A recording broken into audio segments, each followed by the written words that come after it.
নমস্কার সবাইকে বন্ধুরা, আজকে 10ই জানুয়ারি 2025 ইংরেজি আজকের পরিয়াদ পত্রিকায় উঠে আসা একটি বিশেষ গুরুত্বপূর্ণ হেডলাইনের বিস্তারিত আলোচনা কী দেওয়া হয়েছে সেটা এখন আমরা দেখব। হেডলাইনটির নাম হলো 400 শিক্ষক শীঘ্রই নিয়মিত বেতনক্রমের আওতায় আসছে। এখানে বলা হচ্ছে, শিক্ষা দপ্তরে চরম ব্যস্ততা, রাজ্যের বিভিন্ন জায়গা থেকে আসছে আবেদনপত্র। শতাধিক আবেদনপত্র ইতিমধ্যে পৌঁছে গেছে শিক্ষা ভবনে, আরও আসছে। ধারণা করা হচ্ছে 400 শিক্ষক এবারের অর্থবর্ষেই নিয়মিত বেতনক্রম পাবেন।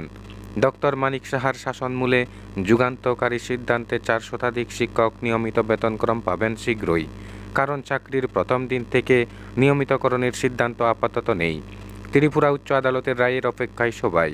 তাছাড়া চাকরি 5 বছর পূর্ণ হলে নিয়মিতকরণের সিদ্ধান্তও কারোর ক্ষেত্রে অধরা ছিল। শুধু শিক্ষা দপ্তর নয়, আরও কয়েকটি দপ্তরে কোনো এক অজ্ঞাত কারণে জটিলতার সৃষ্টি করেছিল আমলারাই। অভিযোগ, 5 বছর চাকরি পূর্ণ করার পরও নিয়মিতকরণের সিদ্ধান্ত নেই। TET 1 থেকে 2, TET 1 ও 2 থেকে STGT বা পরবর্তী সময়ে STPGT শিক্ষকতায় এসেছেন তারা মহাবিপাকে পড়েছেন। কারণ সার্ভিস বুক হিসাবে নিয়মিতকরণের সিদ্ধান্ত 5 বছর চাকরি পূর্ণ হলে হবে। কিন্তু TET শিক্ষকদের মধ্যে বিরাট অংশই 2016 সালে চাকরিতে যোগ দিয়ে দপ্তরের অনাপত্তিপত্র নিয়ে TET 2 STGT STPGT পরীক্ষায় বসে। তারপর উত্তীর্ণ হয়ে পরবর্তী ধাপের শিক্ষকতায় যোগ দেন। যেসব শিক্ষকরা তাদের জন্য 5 বছর চাকরি পূর্ণ হিসাব প্রথম থেকে হলো না, সার্ভিস বুক হিসাবে TET 1 থেকে হিসাব করে 5 বছর ধরে নিয়মিতকরণের সিদ্ধান্ত নেওয়ার কথা। কিন্তু এক্ষেত্রে দেখা গেল TET 1 বা 2 থেকে পরবর্তী সময়ে STGT STPGT শিক্ষকতায় যোগ দিয়েছেন, ঠিক তখন থেকেই হিসাব হলো। তাতে প্রায় 7 বছর হয়ে গেলেও নিয়মিতকরণের সিদ্ধান্ত নেওয়া হয়নি।